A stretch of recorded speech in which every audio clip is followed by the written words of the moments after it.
volume would help. Always good to have volume. So, welcome to the show. Come on, baby. There you go. I gotta wait. If you're hearing me always stutter like this, it's because I'm Joe Biden. No, it's because I am waiting for the image to pop up in the Facebook feed just to kind of verify.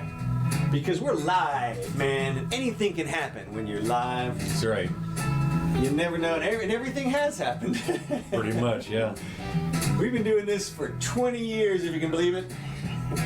You can go back, you can find us around the web in audio format. If you search for Doane, D-O-A-N-E, you can find some of the old shows and the new shows. And you can find us in video format on Twitter and YouTube, probably Gab and Parler, if you search for Doane also. Today is the 9th of August, fortuitous day, and we are here. Well, it's a sad day in a way because my deceased son's birthday. Yeah, no today. more birthdays. We miss him terribly. Engineer, right? That's why the show sucks so bad. Well, I tell you, when he was there, it didn't suck at all. He had all the sound effects. That's one of the things about some of the old shows. When he was doing the board, and he would lots of sound effects. A lot of sound effects. I mean, we would have clips and stuff. Clips from it's all fair use. Yeah, all fair use. Yeah, right. That's right. Sunday, August 9th, 2020. Just a few little notes. Bitcoin is about the same as it was, 11,577. It's dropped a few dollars, and gold is now over $2,000. Yep. So that's it's interesting how people are starting to glom onto it just a little bit more than normal. And yeah, well, we'll see. I mean, Peter Schiff is still saying the precipice is upon us here. Yeah, well, that's right. But he's always says that. Well, here's the deal: broken clock is right twice. There's nothing you can do about that. Nothing. But he's been, actually though it makes sense. We're going to talk a little bit about the Fed here in a minute. But the simple fact is that with the way things are going and with the dollar, you can't help. Eventually, it's going to have to go through the ceiling. Yeah, I mean, it just has to. It's interesting the way that they're going to get away with changing the entire political narrative just by moving that one decimal point, really. Yeah, right. Well, we'll see. It'll be interesting to see. And just as a personal note, I need to. We binged. We let out. Let's see.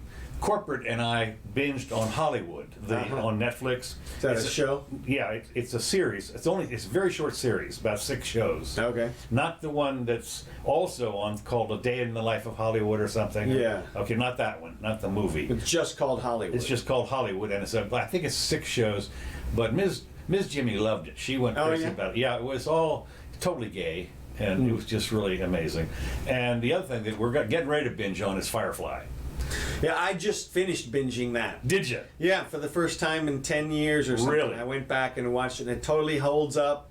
It's a great show. Well, this is my one of my jobs with Mrs. Jimmy is because she comes home, she's really beat all day. She likes to sit down and watch just a short show, right? Not a whole movie, right? So I found a couple of series that we talked about before, and we watched them twice. I think, because she forgets, especially some of the murder ones. Right. She forgets. And she passes out halfway through. Well, that's true too. Yeah. So, she has that little glass of wine before she goes to bed. But we've a nice little American respite. Yeah, that's right. So at any rate, my job has been to find. And you're the one that suggested that she do it because of Firefly. She'll like Firefly because of the companion and the relationship that they have there. Yeah, she'll like that. So anyway, for new scare tactics, I'm going to talk a little about the coronavirus. Woo-hoo. The United States, as of this morning, has registered over 5 million cases in the pandemic, according to Johns Hopkins University. Now, I don't know if that's since February, and of course we have no idea how many of those people are no longer not dead, but I mean that they recovered. Well, all the ones who aren't dead recovered. Right, exactly. So it turns out there's 162,000 deaths is the total. Right. So obviously it looks like there's 4,800,000 or whatever that have recovered, or that are not dead. Right. So thankfully the number is way lower than what it initially could have been. That's right. They were talking literally by this time millions dead. Well, if it was a 10% killer like we initially thought it might be in the first week, Yeah. Italy had 10% numbers in week 1. Yeah. And so then we'd have 500,000 dead. And that's... So, yeah. Anyway.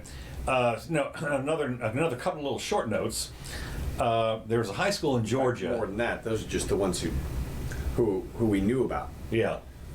Yeah, right, because there's another little note in here that says they're 40%. Let's see, what is this? What was it? How would they know? That 40%, they figured that 40% of the people that had it, they didn't know about. And I'm thinking, then how did you know they had it? I mean, what do you talk? Where'd you get that number from? Well, look, we know what they're doing with the numbers here. Yeah. I mean, you took statistics, you took the math, you know exactly what they're doing. They're extrapolating out in different ways. And as predictive as that can be, it can also be massively wrong. Right. I mean, it just depends on the givens that you assume when you start making your math calculations. Well, as there's a well-known little phrasette that there's lies, there's damn lies, and there's statistics. Right, but that's a little bit of a lie, in the sense that look, data is useful. It is helpful. It is guiding. But everybody should recognize that all data, all science, it's just counting. All you're doing is counting the stuff that happened already, and you're saying, well, this happened, so maybe it's going to happen in the future. And you're right. Maybe it is. Yeah. Well, it's interesting because what I look at is the difference between data, what I call data, and statistics, because you look at, like, when they call baseball statistics, no, that's data. The fact is, you know exactly how many hits. There's no, you're not projecting anything. Well, but what you're projecting is when they tell you, he's a 327 hitter or something. And yeah, it's data, but the point is that you're assuming that data is going to be consistent going into the future. I understand that. What I'm saying, though, is that on the back of the baseball card, and they call his stats. They're not. That's his data. Right. Okay. So that's all. Well, I'm just making the. Grammar Nazi little distinction. Actually, that's a good distinction there. You can have that one. Okay. I'll allow it. All right.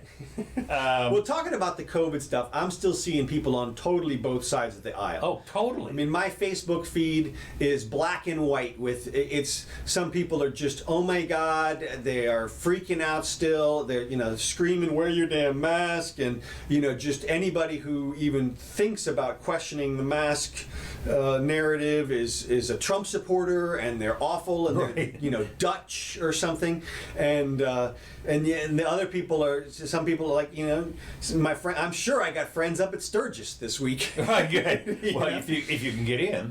Well, right, yeah. They're apparently the Six Nations up there, whatever they are, blocking the it's Indian land.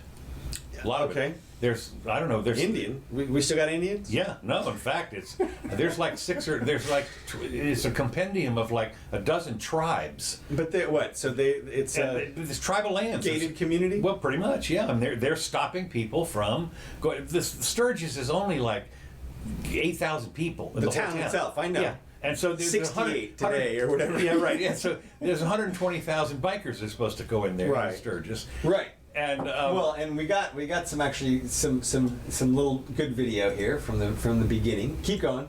Anyways, the deal was that the Indian people up there have basically put up roadblocks. Now, what's happened is the feds and everybody else are saying it's illegal to put roadblocks. Yeah, I was going to say the exception to that is, of course,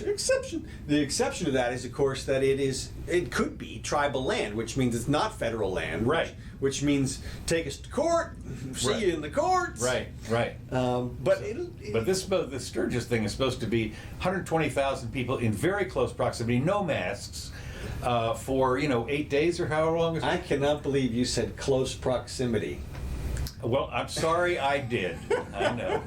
As opposed to distant proximity. That's right. That's right. Exactly. So I was going to tell you about the distance proximity, but well, look, here's a picture of it. Now you can't see the people, unfortunately. Lots of bikes, cool bikes, but you can't really see I don't see a whole bunch of people. Well, you know walking that they're around. there somewhere. They are there somewhere, and I'll bet you they're not wearing masks. I'll bet you that, and I bet you they're in close proximity.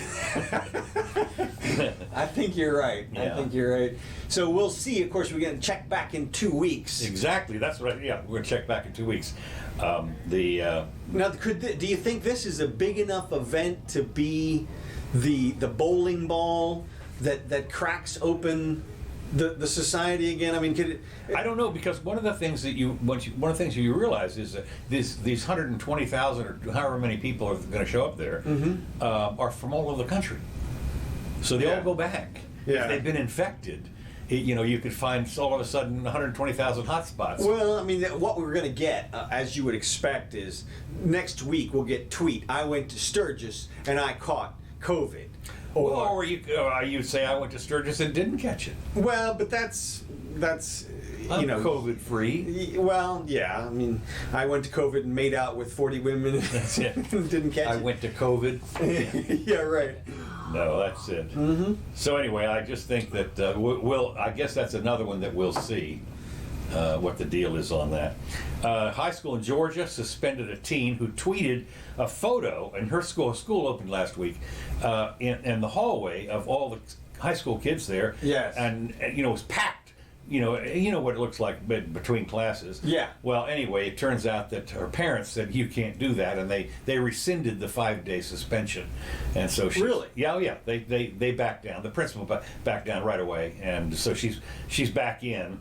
But the needless to say, the family said you can't keep her out of school. Well, right, and I think this may be her video here. This is the one from Georgia. There you go. Yeah. And you can see lots of kids without masks. That's right. Interestingly, the Chiron blamed President Trump for that. No. Yes. How can that be? Isn't it interesting how? I mean, I guess it's exactly what you would expect. Of course but, it is. Yeah. It's not my governor's fault. The next thing the next little headline I got here was a third of Americans say they would say no to a COVID vaccine, which they said was. Oh, we have ways of making. That's right. We have ways. Yes. You think? But somebody did the stats on this. You think the shaming culture is bad with masks? Yeah. You wait till they come out with a vaccine and you don't have a sticker on that says I got sticker. vaccinated. I remember when I was growing up, when you got vaccinated in those days, the smallpox I think it was. What they would do is on your arm, they would poke your arm about a dozen times in a circle. Yeah, that was the freaking mark. That was the mark. thing. That was the mark. Yeah. That's right. I've still got mine. Do you really? Oh yeah. Oh yeah. That thing hurt like hell. Yeah. No, I mean, but it was, that was the mark. You could tell. Yes, I've been vaccinated. There was my tattoo. Yeah. I mean, but is that what it's going to be? Is that what we're coming? Well, again, remember, what I thought was there are those that are saying, well, gosh, with 2/3 of the people being vaccinated. That 1/3 say no, and 2/3 that you'll receive complete herd immunity. Herd immunity. Well, or as the Dalai Lama said, you'll have Right. You'll have total consciousness. Total consciousness. You shall receive total consciousness, and I got that going for me. No, herd immunity. But one of the things that somebody happened to notice is, hey, Fiduci or whatever his name is saying that it's only 50%. We're going to go with 50% effective, which means out of the 2/3 of people, only half of them are going to actually be vaccinated. The other half not. Right. So they're not going to take effect. So now where's your herd immunity? Well, look, it's in not. there somewhere. Yeah. And the thing is this we is know that it's going to die out. Yeah. I mean, look. But the question I wanted to know was, as we talked a little bit about, is it going to be very quiet? Oh yeah, exactly. Well, as it is in the elementary school here, if you're not vaccinated, you don't go. Right. You don't, and so I'm. It is interesting to see if the zeitgeist will change, and it'll be fascinating to see because I mean personally, I mean vaccines are effective and they work and everything, but I'm for choice. I mean you got now. I mean when it comes down to something like smallpox, which is of course like a 60% killer or something crazy. Yeah. I think there's much more of an argument for having some kind of community standard, but for 0.3%, Yeah. I mean this is turning out to be a really bad coronavirus, which is nothing like Ebola or smallpox or measles or even rabies polio, or anything like the real killers. Yeah. And so I don't know. I guess we'll see. Yeah. The fight's going to come in the schools, I guess. Well, it will be, because here's the next thing next little headline I picked up. Uh-huh. Will the schools ever be the same? Teachers coronavirus back to school list: masks, face shields, and scrubs. I'm sitting there thinking, are these people going to be in biohazard level 4? With the little hose maybe that comes out the back. And my thought is, the solution is so easy here, but it is just so buried in the zeitgeist. The solution is, it's your choice. You're the parent. You get to decide where your kid goes. Well, and if you think all the teachers need to wear level 4 hazmat suits, then that's what you pay for. Yeah. But of course, we don't have that system anymore. We don't have a system of choice. No, you don't. It's been totally eliminated out of the school system. Right. And people just go along with it like the state has to provide schools, as though people wouldn't even educate their kids Right. if it wasn't provided for them. Yeah. And the money, how can you complain about don't you want your house to be put out if it's on fire? How can you complain about fire money or school money? It benefits everybody, Yeah. even if you don't have kids. Yeah, right. And so but this fall, I mean, it's happening right now. School started. Yeah, well, I think the university's not open yet, is it? No. No, not here. I don't think here. the schools, but I mean, I'm thinking around the country. There's around Tennessee, there's Georgia. There's like 12 states that have started schools. Ours has been put off until the 24th, I think, here Uh-huh. locally. So anyway, we'll see. Because our governor wants people to die. Yeah, that's right. Well, the teachers, of course, are all anxious now to find out when their hazmat suits are going to arrive. Well, this is just more of somebody has to protect us type of a thing. I mean, it's amazing, the mentality. I mean, these are teachers, Yeah. and they're screaming for protection from the state, and to me that's just like, that's cringy. Yeah. I mean, you're an American. Well, how long is it going to go on, though? I mean, when again, I asked this question last time: is when is somebody going to ring the all clear signal? When the bell, is going to be rung? Yes, it's okay to come out now. The one bowling ball, I think the Sweden bowling ball has passed through with a strike. I think the good kind of strike. I think that there are some other good indicators in some other places, and in another 2 weeks or so. Well, that's the whole. We did talk about this. At its worst, the end of August. Okay. Yeah. At one time we said 2 weeks, which would make it like the 18th or something. But I'll give them an extra couple of days. Okay. Yeah. So by the end of August, and by the time when the school opens up here locally, in our county, is the 24th, I think, or something. I forget, or the 28th. They pushed it back from what originally was supposed to be. Right.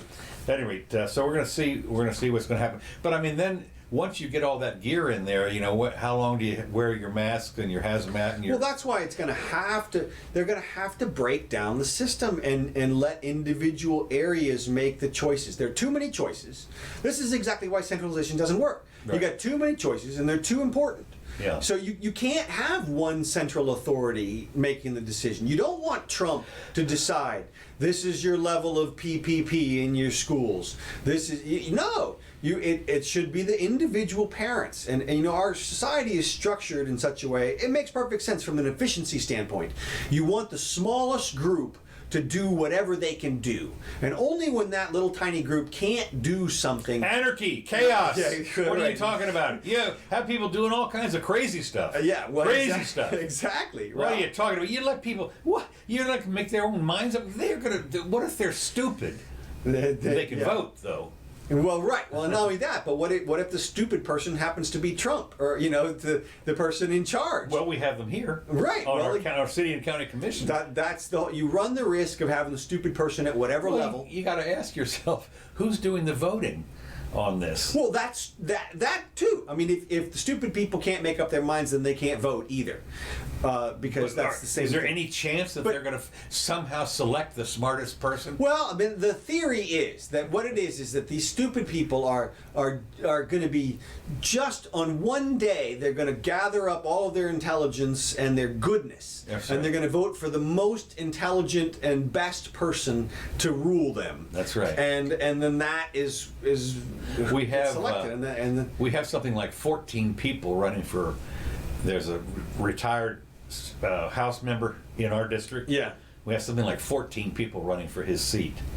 So and they That's good. are from here to here. I mean, really, Well, they're good. the abject commie socialists and the and the gold standard people. yeah. Look. Well, I doubt there's anybody far enough over into the gold standard side. Actually, there is a fellow who now they could be. I know how these people can be co-opted, especially when you get into the House. Up there with 435 people or whatever. Yeah, you talk about it's no herd. There's a herd up there, but I don't know Right. anything about immunity. So anyway, we'll see. So the next thing, of course, I had another headline I had was about Bill Gates.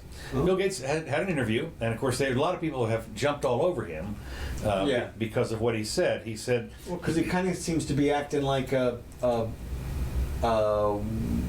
doctor. well, he's done some stuff with doctors. I mean, he's a big vaccine guy. I mean, Yeah. his thing is world Charity, health. And yeah, everything. exactly. He's all big, but he says most U.S. tests, as far as the COVID-19, are garbage. That's his statement. Is where they're garbage. They're not doing anything that means anything. Well, right. Well, we talked about Bayes' theorem, Right. and the inability, the accuracy of those tests. Well, anyway, in this interview, it was done by Wired, I think, magazine Okay. had gotten him, and they asked him about half a dozen or a dozen questions. One of them questions was, at this point, are you optimistic? And I think it has to do with the COVID business.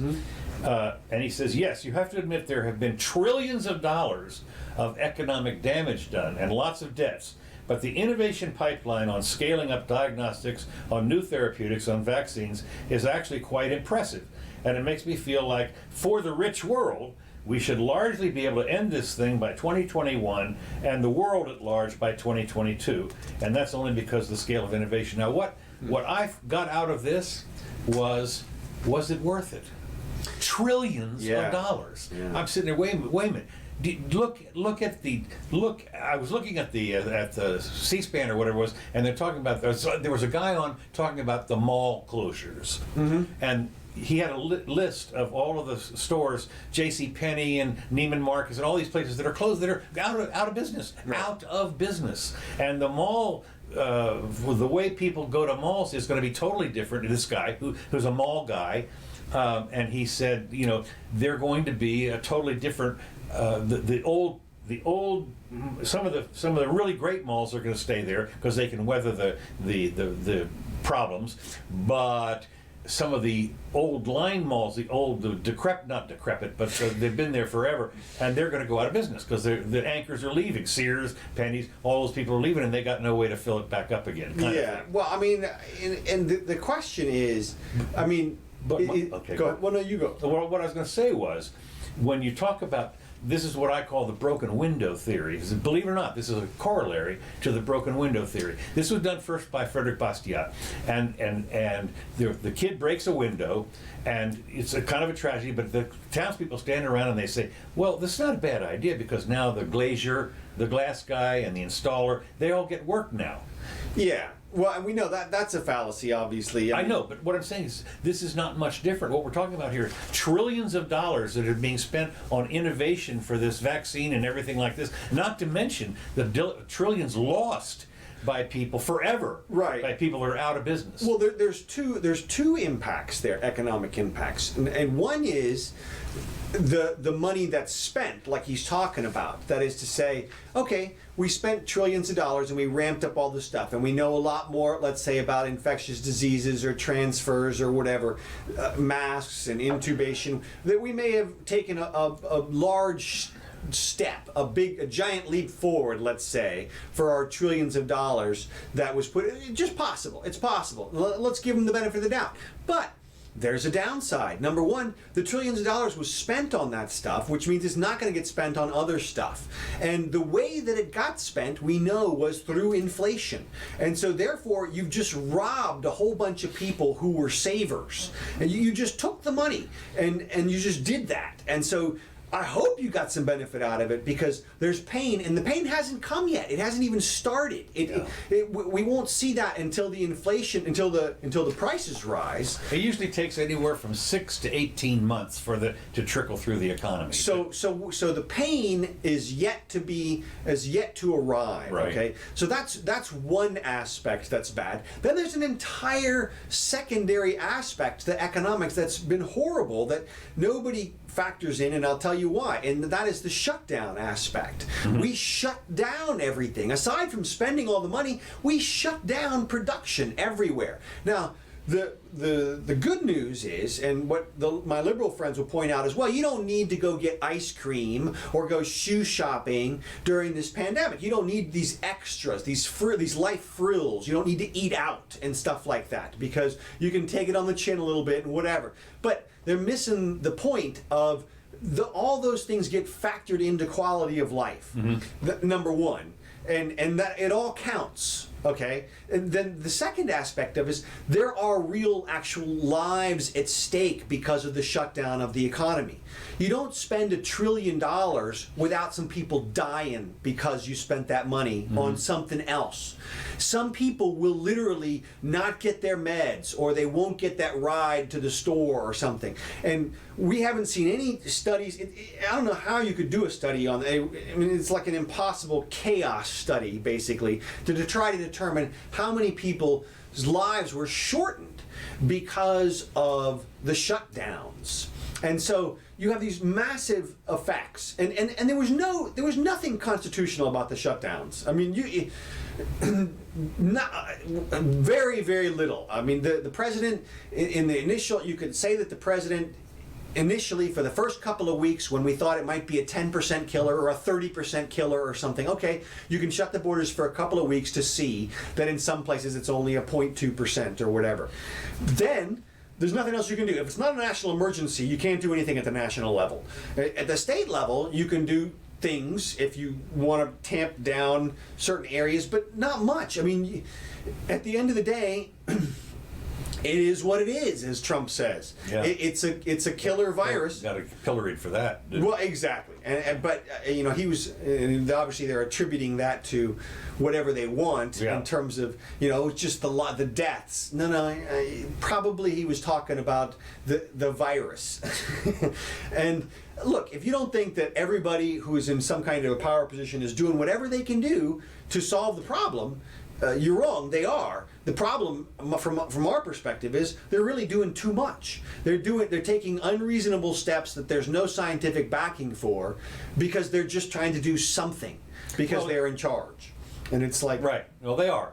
It reminds me of the flurry of stuff during President Roosevelt's first 100 days. That's the kind of thing. They passed like 1,000, because they were all, and a lot of the stuff was thrown out. Right. Even at that point was just saying, you can't do that. Right. And all the distortions. It is the great law. The one law that always gets passed is the law of unintended consequences. Well, but nothing so far has been rejected by the courts this cycle. I mean, they just spent more money. They just spent years worth of federal revenue. Yes. In like months. Yes. And nobody even batted an eye. And they were all on board. What I found was interesting was the people marched out. Now, Trump yesterday signed a bunch of executive orders. Yeah, and here we go with this. This is a whole nother level. Right. This is executive orders, which do what the Congress can't even do. So I'm going to do it, and here's your $400 or whatever it is. Here's your tax relief. Here's your whatever. He signed like 3 or 4 executive orders right there on the thing, and of course the Senate and the House and everybody, the Democrats and the Republicans are all squabbling. They all went home. They said we can't do anything. Well, they were squabbling over $2 or $3 trillion. Right. Well, look, this was a fascinating political strategy, because as we've talked about from the beginning, Trump is a big spending liberal when it comes down to his monetary policy. Yeah. And so he's totally on board with the Democrats with that. So he comes out and does this executive order. What are they going to do? Sue to stop it? Yeah, I mean, they can't. I mean, because then they want the effect of it. And so the Democrats aren't going to stop it. And the Republicans are they going to stop it? Apparently not. I mean, it's almost as though he just carved out a whole bunch of powers for the executive. Yeah. And that is the way it is. It's always been thus. I know, but this is even outside of the purview. I mean, it's always supposed to be about a national event when the nation gets involved, and this is like a hometown event in terms of the effects of these executive orders. Yeah, well, it'll be, again, some of this stuff's supposed to take effect like today or tomorrow or something. This is so interesting to see what is going to happen.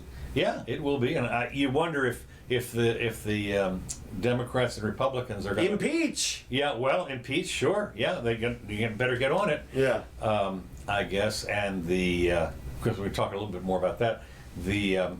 And I lost my train of thought. Okay. Sorry. So New York City is setting up, did we talk about this before? The New York City is setting up quarantine checkpoints at the city. Well, we mentioned it when de Blasio. Well, de Blasio has said, he says we're going to do everything. New York City is holding the line against COVID-19, and New Yorkers have shown tremendous discipline, says de Blasio.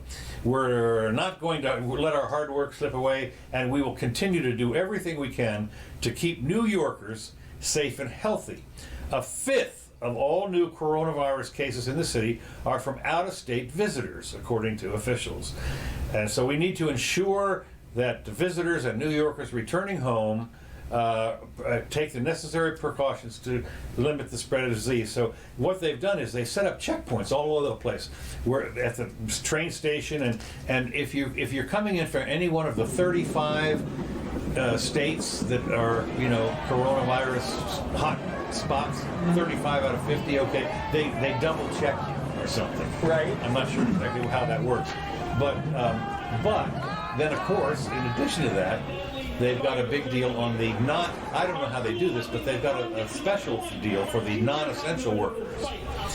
They have to stay in their residence, leaving only for essential medical appointments or treatment, or to obtain food and other essential goods, blah, blah, blah, whatever, essential. Don't invite or allow guests other than caregivers, and self-monitor your symptoms of COVID and seek appropriate medical advice, so blah, blah, blah.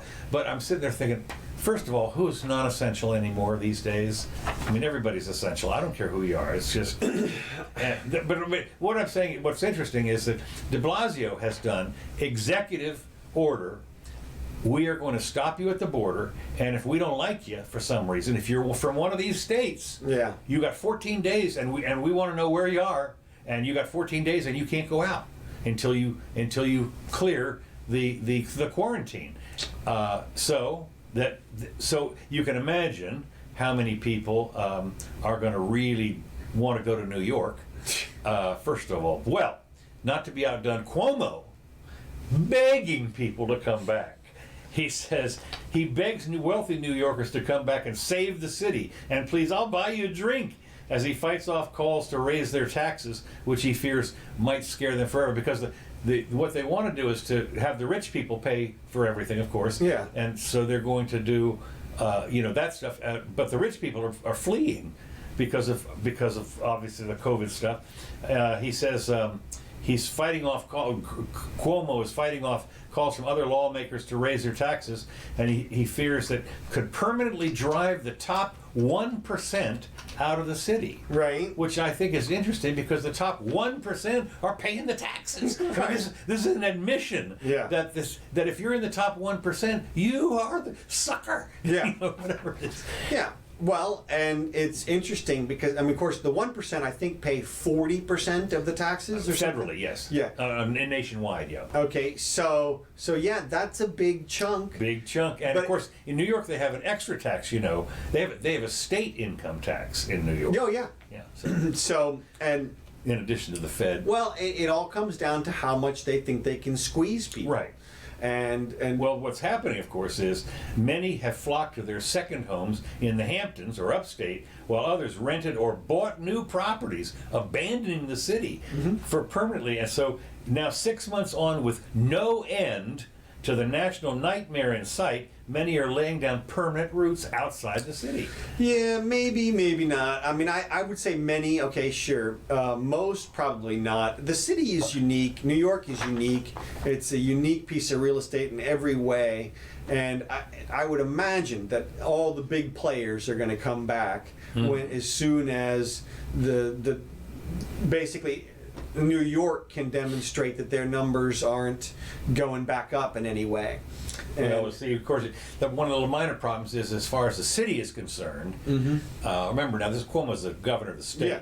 So, but as far as the city is concerned, they've got a commie running the place. I mean, this is Sure, but that's who they voted for. I mean, they like that swing right now. It's helpful to them. I mean, but we'll see. As I understand, there's been a big spike in crime recently. Yes, yeah, a lot of that. Well, there's a couple things. Let me just finish this. Sure. This one thing here. It says it is preventing New York City from resuming its normal activity because Cuomo fears a second spike in cases will happen if just one person from a worse affected things comes in and infects the residents again. I'm thinking, one person. Look again. This is just more flailing around by Cuomo and De Blasio. It's what can we do? Can we do anything? Well, sure, yeah, you can set up a checkpoint. Okay, let's do that. I mean, no consideration to the legality or the constitutionality or anything like that. It's just do something, and then we can say we did something. Well, of course, I wonder what are the penalties if you Well, go. at one point, it's a $10,000 fine at some level. Come collect. Well, right. Well, and come and get it. and maybe they will maybe to some people. Well, if you go into New York City and they say, well, where are you staying? And you say, well, I'm going to stay at the downtown, whatever it is, hotel. And 14 days. Right. You have to have your food they catch brought you out at the Starbucks. Right, and then they catch you out of the Starbucks or whatever. What are they going to do? I mean, haul you off? I mean, well, put their knee on your neck. Here's the problem. The problem is that what we're quickly approaching, as you recognize, is this vast discrepancy in how people are going to be treated for exactly the same actions. Yeah. It's a horrible legal situation to have some people threatened and have enforced upon them $10,000 fines, and other people have nothing. I mean, what about the protesters? Are you telling me they're going to start bagging teenagers and 20-year-olds and slapping them with $10,000 fines? Yeah. And the answer is some. They'll bag some. Yeah. And then some people will be like, well, this kid's got the money, so we'll go ahead and take $10,000 from them. And this other kid doesn't, so we'll make it a lien of record or something. It'll be this crazy mismatch of justice. And there's another. It's happening in the wider protest sphere. There are some protesters out of Utah, who vandalized the police station in Utah. Well, in Utah, it just so happens that the max penalty for that is life. Whoa. Yeah, and so there's some kids who they got the people who bought the paint because they went and bought the paint with a credit card or something. They're on video and the name and all. So they got it, and literally the max penalty is life in prison. And so, what I say is, I mean, it wouldn't surprise me at all. Nobody would do anything if they sentenced some kid to life for that. What would they do? They appeal? Okay, sure. And then what if the appeal gets denied? What if does it go all the way to the Supreme Court? Maybe. What if it doesn't? I would think that the cruel Eighth Amendment would be hauled in there pretty quick. That's what you would argue. Yeah. But I mean, this is on the books. I mean, that's what we hope would happen, is something like a scale back. I mean, I want kids protested for vandalism. Okay, you want that to happen. I mean, prosecuted for vandalism. But but you don't want him put in prison. No. You know, you want a slap on the wrist, you know, or a caning or something, something short and sweet, but nothing that's going to be on their permanent record for 20 years, not 20 years in prison. I mean, it's but that's the type of discrepancy, unfortunately, and all the state laws. Well, they vary. I mean, the United States is still incredibly. We incarcerate lots of people for long periods of time. Yeah. So. Well, they've had. I was reading this one where they said this fellow had been incarcerated for stealing, I don't know, a pot or pan or something. Yeah. Well, the hedge clippers. Hedge clippers. Yeah. But except he was also wanted for armed robbery. I mean everything. Yeah, exactly. This would talk about habitual. Well, whenever you see those stories, I've warned people before. Whenever you see those stories, you know, this person was sentenced to 5 years for something. Almost always, that story is not the real one. No. Now there are some real ones though. There are there are, especially with marijuana. Exactly. There are people in prison for life for possession of marijuana. Right. And you're like, what? Yeah, those are true, but. So anyway, a habitual smoker. Yeah, they could deal with it all with the. Well, speaking of the shutdown, of course, one of the things that's sad, and which unfortunately is probably going to keep this going for quite a long time, is Kashkari, who's the Fed. He's the Fed chairman, or no? He's not the chairman. No, he's one of the presidents. He's calling for a 6-week economic complete shutdown. Yeah, well, he makes tons of money. I know. If there's bailouts, of course. The next 6 months could make what we have experienced so far seem just like a warm-up to a greater catastrophe. This guy is the ultimate scaremonger. I mean, he is just, and he's in power. He says, with many schools and colleges starting, stores and businesses reopening, and the beginning of the indoor heating system, so now everybody's going to stay inside. Wait a minute, didn't you want them to stay inside? Wait, I'm confused. The new case numbers will grow quickly. Kashkari wrote in a New York Times op-ed with a doctor, Ulsterholm, and he's the director for Center for Infectious Disease Research and Policy at the University of Minnesota. He also called for more stimulus relief from the federal government.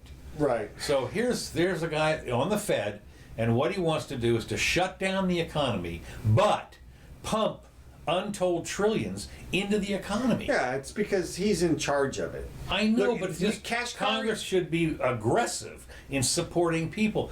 Well, wait a minute. If you shut down the economy and you write them all a check, what are they going to do? I mean, I guess they deposit it by mail and then order stuff online. Yeah, exactly. I mean, it makes, this is the worst. This is, of all the things you could do, this is the worst that you could possibly come up with. I agree, but we know, I mean, look, Kashkari, he benefits directly from that. That is to say, he will be in charge of handouts, and I guarantee you he gets a percentage of the handouts. Well, what's interesting also is he's your friend. Look, anybody that gives me money, that'd be my friend. Well, sure. So he's making friends. Well, yeah. And see, Kashkari's been doing this for a long time.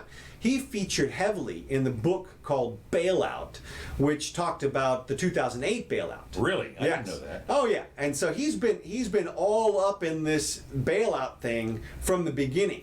He's made his fortune on the bailout situation. Yeah. And they do stuff like the guy who wrote the bailout book will tell you they did stuff like he was the oversight czar. Oh my God. And what they did is they just marginalized him dealing with these cases that had to do with millions of dollars. And then they would run over in the middle of the afternoon and say, we got to give Citibank $36 billion today. Right. And you don't have time to go through any of the things, so just sign off on it here. And then he would have to do it. Yeah. And so they passed out $800 billion that way. Yeah. And this is the same kind of thing. This is trillions of dollars going through Kashkari's bank. Yeah. And and there's no question he gets a percentage of it. And look, it's not a direct percentage, No. but he's going to be rewarded based on the amount that his bank handled. Yeah. Oh, your bank handled $1 trillion of the dollars. Well, I guess you deserve a $1 billion bonus this year. It's a 0.1%. Yeah. And so here's your billion. And we got this from the sofa. It's exactly totally from the sofa, and so he doesn't give a rat's. He is the last person, literally, to suffer from the coming rise in prices. Yeah. The last person. He's the first person that gets the money off the top of the helicopter lands, and he takes his pallet off the top first. and marches that down to his personal safe behind the painting or whatever, and then the pallet goes to the bank. Yeah. So, I mean, and the fact that that is legal. And then here's a guy, and he doesn't get canceled. He's not going to get canceled for coming out and saying this. He's going to get praised. He's got an article about him. Like you said, he's making friends. This was an op-ed in the New York Times. Amazing. Yeah. And this is literally the villain. This is now, if there's a villain, it's this guy. Yeah. Because he's supposed to know about the economics involved. And he could shut that spigot off in 2 seconds. In 2 seconds. And he is the person who is supposed to guard the value of the money. Right. And he is actively destroying it. In the biggest way you can imagine. I mean, it's, I used to sit there and say and holler all over Obama's administration when they went from 8 trillion to 14 trillion. Right. This makes it. That is what amateur hour. Junior varsity people passing out money during the Obama administration. We talked about. We knew this was going to happen. Yeah. We knew when Trump got in, there was a 70% chance he was going to continue to be the giant spending liberal that he had always been. Yeah. And then he would in fact double the debt again from 18 to 36 trillion. Yep. And he's on the way. And he's well on the way. We're coming up on 30 already, and he hadn't even had his second shot at it. Well, that'll be interesting. Of course, we're going to talk about that here in just a second. But yeah, that guy, as you say, is the true villain. Okay, I got a couple more things here that I want to talk about. Before I get into Biden. Okay. This Virginia Giuffre, whatever her name is, she's writing a book on she's the sex with Prince Andrew. Right, okay. Okay, she says that sex with Prince Andrew was the longest 10 minutes of my life, and I thought, I don't know, it took that long? I mean, I'm going like, some women take longer than that, but I mean, I was wondering, was it a good time? Or, would it only lasted 10 minutes? Or what? What are you talking about? What are you talking about? No, his name was Jeffrey Epstein, sex slave, Virginia Giuffre, claimed that sex with foot-licking fetishist Prince Andrew was the longest 10 minutes. I'm not sure what that means. 9 minutes of foot-licking. I guess whatever, something, according to the report. Anyway, she made the lurid She's claim. trying to make it out that it was horrible. I know.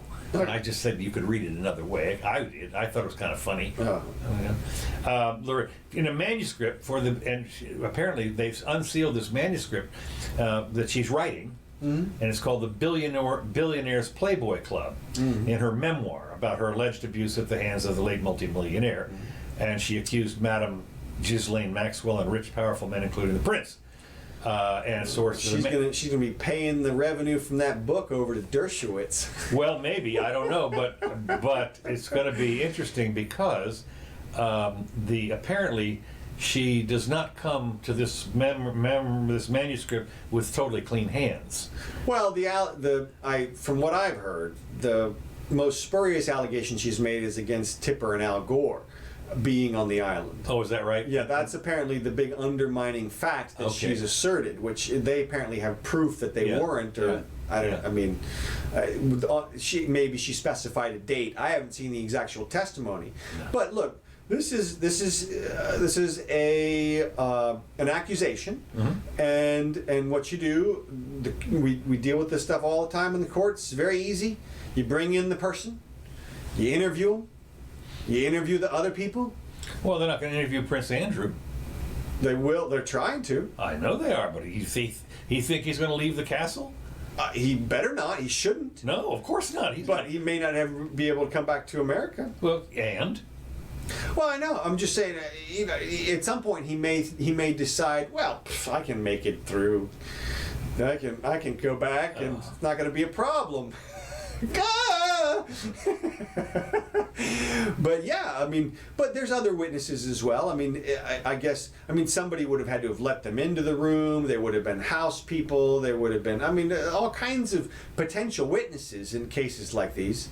You could have dozens of witnesses. Hundreds, really. You would think, yeah. It's the plane flight people, the attendants, the people who booked the flights, everything. There's the chain of information should be long, and somebody should be able to put it all together up to the point of getting people into the spots. Now, what they did when they're in those spots, that is going to come down to the specific allegations of the girl. She says she was a sex slave, and of course they're going to allege that she was there of her own free will or being paid or something. Right, yeah. And that'll be up to the jury to decide, and juries decide those things. So well, it is one of the things that we always find that I found interesting is when the scandals in London, in Parliament come up. Those are huge scandals for the Brits. They live for that stuff. Well, this is our version of it. Yeah, well, the whole Epstein thing. We don't have royalty, but it did involve. Look, they were trying to get Trump involved in all this. Yeah, I know. They were really disappointed that they had the quote from Trump that comes out and says, "Well, thanks, but no thanks, Jeff." Yeah. Yeah. Whatever it was. Right. So, and they ended up snaring Bill Clinton, which they should have assumed that was going to happen. Yeah, I would. Yeah. But they've been throwing him under the bus for a little while now. Well, I'll tell you, he every time he survives the bus run every time. I'll tell you. And, well, not only I'm okay. Yeah, right, I'm okay. That's right. No, I'm fine. Well, it is, and of course, He's it is rolling out kind of interesting that people he touches, some of them have died. Well, there was a few incidents. Yeah, geez. But coincidence. But I'm disappointed that my Hillary prediction does not seem like it's coming true. Well, it is. Yeah, I know. That's. He still could. Biden could still take a dirt nap any day. And I think, Hillary could jump in if Biden took a dirt nap. Well, let me just before we get to that. Okay. Let me know the VP first, sure. And then you can do that. Biden edges closer to a VP pick. So he's apparently going through the dozen or so. This is the feelers, is what this is. Well, I know, but apparently this week is the week. Well, look, what you would do if you were Joe and you wanted to know who the people wanted is you would put out a statement that says, the field was narrowed to this, and you would see how it was received. You'd have your people reading the comments saying, he should have included so-and-so, or, so-and-so shouldn't be on this list, or whatever, and then you'd tally up those numbers. Well, what we have here are sources.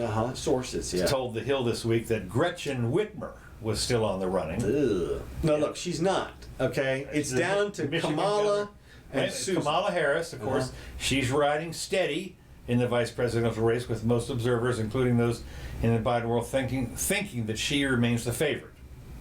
Kamala, yeah. Right. Susan Rice. Yes. Okay. Confidants say that President Obama's former national security advisor remains high on the list. Yeah. And another one that is on the list is Karen Bass. Yeah, well, no. She's a favorite of the Democrats in Congress, but her stock is a bit down after news reports of the last week focused on her remarks on Cuba and Scientology. So, that's the okay. So, but when in this article they went through all of them, but I just picked out the four. That thought so. And look, it's Rice. It's Rice because Rice has a lot of things going for her. Yeah. And not the least of which is she's lucid and intelligent. Okay. When you hear her speak, she does not sound like an idiot. She sounds like somebody who's who's a horrible warmonger, though. Well, look, I'm not saying anything about her politics. She's a crazy socialist in some ways. She's authoritarian in many ways. Yeah. There's, but So what's going to happen when she becomes president? That she is going to run shit. I mean, to some extent, but she's also a pushover in the sense that there are definitely people who are in like from my perspective. Every time I see her around Obama, she looks like she's in love with Obama. Okay, yeah. She's like Goo-goo full eyes. body, exactly body language, everything. It just looks like, and it looks like she would do anything that Obama instructed her to do. Kill Michelle. I don't know about that, but Okay. yeah, but no, but do whatever, and so she may be perfect for the role as the puppet president for the left, for whoever is really in power. Exactly. Boy, I'll tell you, and we get a little more entangled and a little bit more entangled. Yeah. This is great. Enigma wrapped in a mystery and a riddle or whatever the hell it is. That's right. Enigma, yeah. So anyway, yeah. But yeah, so you got her. So the other people you named are not. Look, Kamala, they hate Kamala. I'm sorry. Even the black people hate Kamala because she was a prosecutor.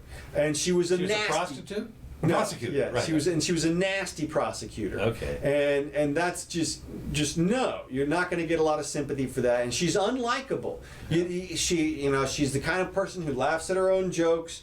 And she... I heard that they've cured her. They've done a lot of work, but it doesn't matter. You can't... Yeah, no, that's right. You can't... That's right. This is ingrained. Well, they already got to know her a few months ago. Yeah. And so, right. Yeah. To the extent people just replay those clips, she was in the debates, that kind of stuff. Susan has a lot of stuff. I mean, she's got the one crazy time when she went on and talked about the Benghazi thing. And there's 11 investigations or something which turned up no collusion. Right. So she can rest on that. She's articulate, and the killer thing is, of course, she's black and female, and that's what Biden has to pick, somebody who's black and female at this point, because I think he'll be absolutely abandoned. I don't suppose she's a lesbian. No, I don't think so. No, she likes Barack. Oh, that's true. Oh, that's right. So I forgot. Yeah, I was gonna say if she can check off another couple little boxes there. No, that's okay. Two's enough. Yeah, two is enough. All she needed was exactly. Yeah, all you needed those two. Yeah. So it's definitely, and Bass is not. She's too radical, even for them, and the country. Susan, they can get through, and she's already been at the top of the administration. That's true. true. And like I said, she doesn't sound crazy. She's a nice contrast to Joe's. Babbling well, okay. style. Well, that'll be interesting. Okay, well, we're just about. I got one more thing that I did notice just as I was getting ready to come over here. Paris has yesterday made face masks compulsory. Really? Yes.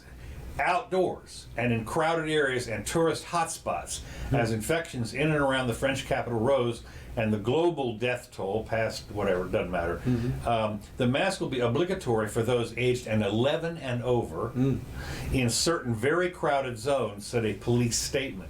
They include the banks of the Seine River and more than 100 streets in the French capital, including tourist destinations like Montmartre, we've been there, where the Sacré-Cœur is located.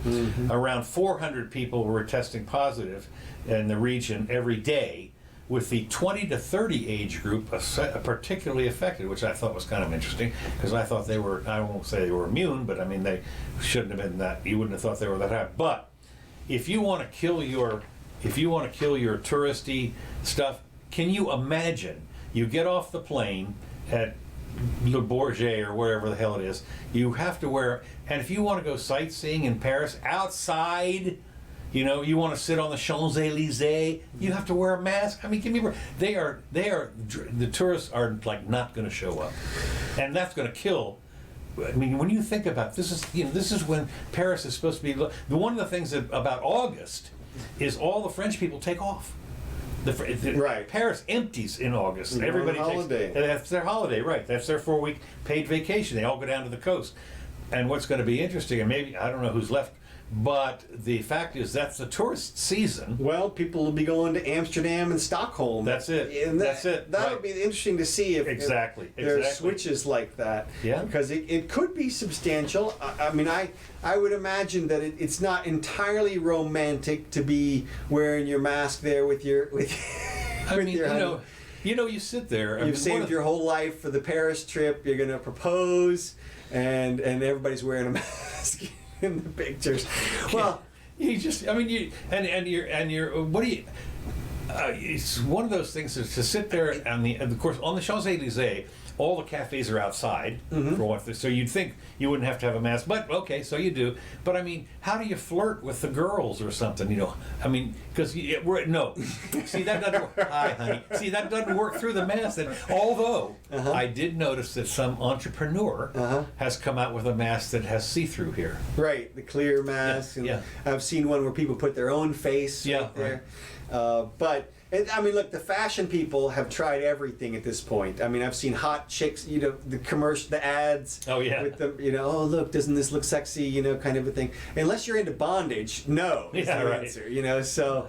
I thought it was interesting that my insurance company, my health insurance company, sent me their masks, which have their name on it. Oh yeah. Well, sure, advertising. Yeah, why that's not? right.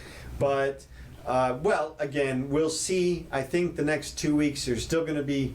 I can't believe we're still saying 2 weeks. But we did see a little second spike when everybody came back out, and now it seems to be dropping off. And so, like we said, another couple of weeks for those kinds of stuff. Well, maybe by Wednesday we'll have a VP nomination. I don't know. Certainly by next Sunday we should. Yeah. All right. Well, a couple just real quick things here. Did you notice did you see the Melbourne lockdown? Speaking of international stuff. You mean Australia? Yeah. No. Basically, they shut down in Melbourne, and there's a video of the police chief talking about how they had to smash people's car windows and pull them out of their cars because they wouldn't present their COVID information, their travel information and such. What? Yeah. This is the Aussies? Yeah. And a lot of the comments were, we kind of expected this. The Aussies apparently are a little bit authoritative when it comes to Jeez. But it's interesting. You can see there's two videos. There's one from Katie Hopkins, the woman who I guess she's one of their right-wing spokespeople, and then there's one from actually the chief of police there in let's see what I've got one of them here. This is the chief of police, and he's literally saying we had to smash the windows and pull people out here. So I just interesting little international stuff. Another international thing.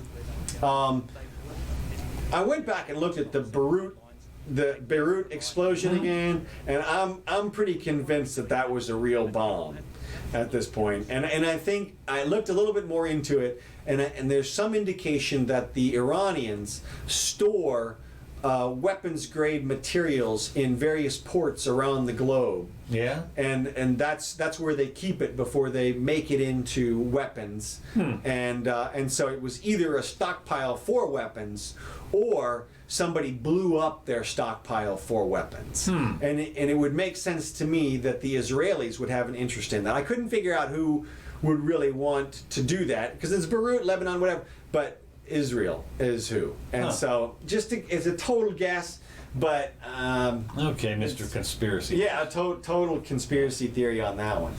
So did you see the Bernie wealth tax float? No. Bernie floated a wealth tax. Is Bernie still a thing? Is he still? I haven't even heard from Bernie at all. Yeah, well, he faded into the background again and let himself get kicked out of the race again. Yeah. But it's not going to stop him from tweeting. Okay. And he tweets his support for the super left policies, and one of them is a wealth tax. So we'll see how he. It's interesting because the wealth tax, of course, one of the wealth taxes that we do have, of course, is the inheritance tax. Yeah, no, this is strictly like we want half of the billionaire's money tax. Okay. There's a bunch of people apparently who are still convinced that the rich billionaires have a bunch of their money stuffed in mattresses. Okay. And that it's not in a bank, where they would loan it out times Right. 10 on margin. Right. And it's not in their business. Yeah. Where they made their $1 billion. Right. It's literally just sitting somewhere, and therefore it can be taken. And of course, it's an incredible fallacy to imagine that if they're a greedy billionaire, they're going to have 100% of their money leveraged. I mean, Yeah. they're not going to have Yeah. cash for Chinese food Yeah. because everything's so leveraged. Yeah. I mean, that's my image of billionaires, or the greedy billionaire anyway. Well, one of the things is, as you say, they've got where they do have it, quote, stashed, of course, is in their fancy house and the paintings, for Well, instance. sure. Look, So you have to sell your Gauguin? yeah, but what percentage of their $1 billion is that stuff? Well, that's true too. It's like 1%. Okay. You know, with the $1 Well, billion, then we want 1%. you That's bought the $500 million house, you bought the $100 million Gauguin, you did all that stuff. You got the Ferrari. That's $1 billion. Okay. Then you've got 99 of your $1 billion is at the Amazon warehouse. Okay. You know, I mean, that's what it's stuff like that. You know, if you took all of their stock and gave it to somebody else, you're transferring wealth around in a way that's going to destroy wealth. Yeah. And But how, boy, I tell you, that doesn't make sense to me. I think you should be able to just carve some off the top. well, that's what look. That's the what Bernie thinks, huh? And apparently they think that that there's just one pie, Mm-hmm. and that it never grows. And so if somebody has $1 billion, and that necessarily means a whole bunch of people don't have enough money to eat or ride around in cars or do something. You know, from their perspective, you just don't need billionaires. I mean, the tweets. Well, I've seen that word. Nobody should be having $1 billion. I've seen Right. Elizabeth or somebody said- AOC said that. Yeah. Nobody should have it. And not only that, she said, you don't make $1 billion, you take $1 billion. Yeah. That was her big statement. It's not like anybody volunteered to give you the money. No, When no, I think hell no, about- you- I mean, you know, it's funny. As I've always said, Bill Gates never showed up on my front doorstep. Right. And, Right. and the only exception to that is that he has patent protection from the U.S. government. That's true. You know, if Yeah. he didn't have the patent protection, then maybe you would have had 2 or 3 other people pitching you wares, and Bill wouldn't have his billions. You'd have other people everybody would have hundreds of millions. Yeah. Again, there's no way to know. Right. There isn't. There's no way to know. But I mean, from my perspective, the way forward is the freedom way. It's Well, no, I agree with Stop you. protecting them. Stop letting them take the $1 billion. If you know, it's the congressional collusion in some way. Yeah, it is. So Yeah, the patent system is one of those that really you It's start to- horrible. Yeah, it is. It is really It's horrible. horrible. It's You think there would never be an invention. no, if- seriously. And what's crazy is that the standard under the law for ruling against a violation of the copyright law is that it advances the system of science and information, you know. So it's like if you're supposed to advance the system of science and information, Right. so why have those prohibitions against Right. people using this technology and, Right. and this information? Yeah. So it's just crazy that we Well, limit. and not only that, of course, it's gotten so ridiculous. As they said, you never underestimate the power of the mouse. The Disney rule, 147 years. Can you imagine? 147 years. Give me a break. Walt's dead. No, his great grandkids are going to be dead. Yeah. Before that patent runs out. And look, and nobody, it wouldn't matter if you didn't have a copyright on or a trademark on Disney, because you can't go down the road and make another one and be like, look over here. Yeah. It's, Matty Mouse, you know. No, nobody's. Well, gonna what they're go worried to- about, of course, is that somebody without paying a royalty, Right. is going to print up the T-shirts. Right, but the whole point is from my perspective, is that if the person is doing the work to gather together the logo, the Yeah. information, and put it on the T-shirts, and print the T-shirts, and get the cotton together, and put the Yeah. advertising together, then they deserve something. They fixed it with the medium, the same way the Lockean principle of fixing your effort with the land. That's the same principle, and they should get some reward for that. And at the end of the day, people would still buy the Mickey shirt Right. for the $20 more, the official one with the TM there, than the Matt Mouse or whatever. Well, it's interesting because one of the places where that kind of I just thought of this. Maybe I'm wrong. Check me on this. How about watches? you have Swiss watches, but Right. there's like 50 different kinds of them. Now, again, you can do a Rolex rip-off, I suppose, but you've got a Perget, Go, whatever the other ones that you've got, but you want the original. Right. You want the original. Well, it's because you trust the brand. That's right. It's because they've earned your trust. That's they've right. earned your dollars with good quality products. Yeah. I mean, and that's why the brand is valuable, and it makes perfect sense. I mean, Well, it also, again, if it seems too cheap, like when you see the Rolexes for $3,000, it's a $15,000 anyplace else. Right. Okay. Well, guess what? I mean, they have it on YouTube. They open them up. right. And they show you the Sure. difference. Sure, absolutely. And they said, this is the difference. That's right. It's close, but no cigar. Look, authenticity will always be an issue. Absolutely. And people, all you want to know is what it is. The one thing that I do ask about, though, while we're on this, is what about music?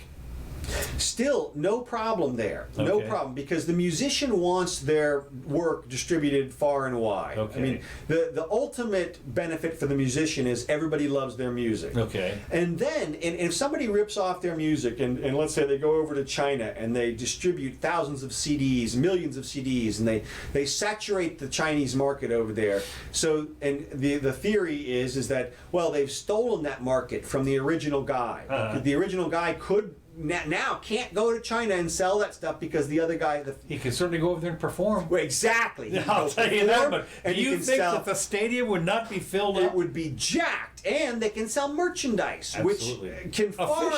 Official merchandise. Exactly. I've touched this merchandise. That's right. And also, they can produce new music and go sell And it. they over do, there. and of course, when you look at the all the stuff that when I go to I go on my Alexa thing here and I say play the Beatles. Mm-hmm. There's 50 songs in there I've never heard. Okay. I didn't realize how many songs they'd, and then some of them are not that good. I like the old standard ones, of course, but the repertoire, or whatever it is, on the Stones and the Beatles and so forth, is pretty broad. One of the things that I do, so I'm with you. That is to say, you can certainly make enough money on the shows. I mean, you would think about it, they're making a couple of $1 million easy on every time they do a show, and they're sold out. Right. Now you can make tons, and look, and the bottom line though is the lock-in principle again. It's the people who took the thing and did the work with it that get the benefit. It's not the originator. The originator, you get what you get with the originality of the whole thing is the jump on everybody.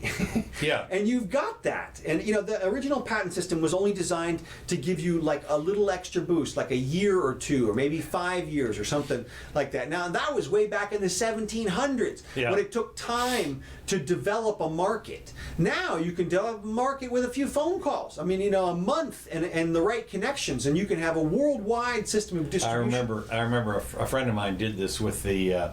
He got these things that made the big bubbles. Uh-huh. It was a stick with a rope on it. Yeah. Okay, and he would just go to he would go pull up at a beach or something out of his motorhome, and he would sell them. Right. And he sold them to some toy stores and so forth. One of the things, though, there's two things that come to mind. One is the cotton gin, which is apparently a fairly simple machine, and it was ripped off right away. That guy was pissed.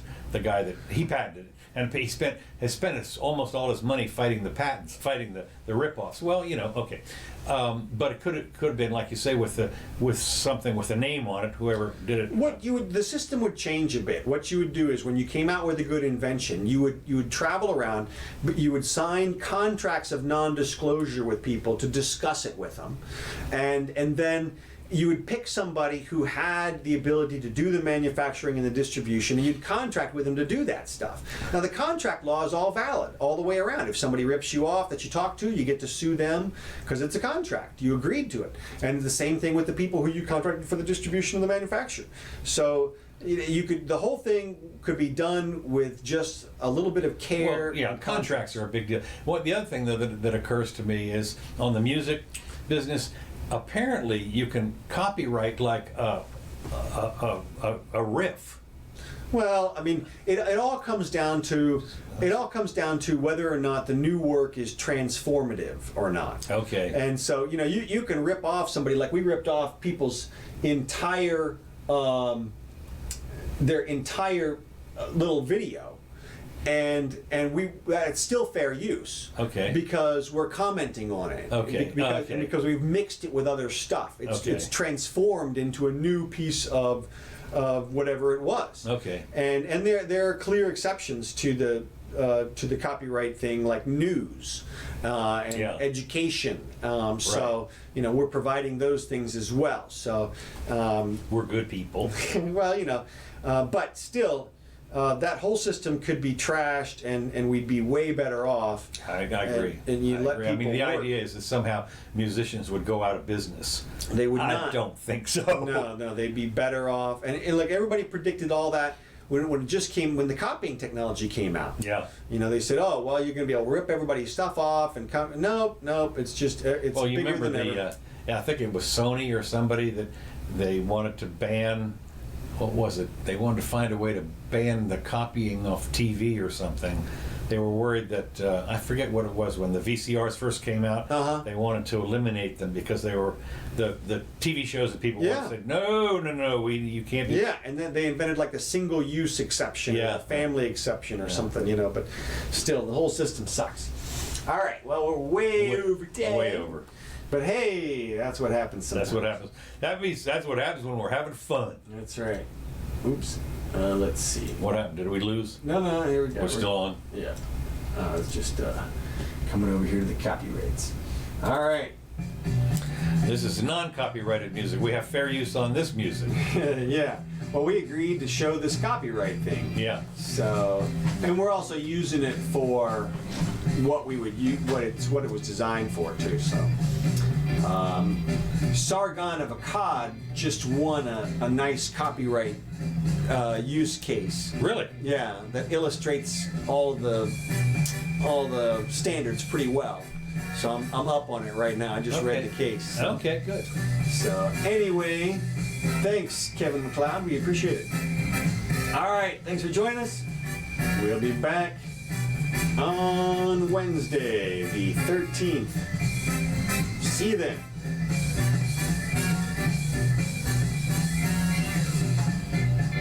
It's 12th, isn't it?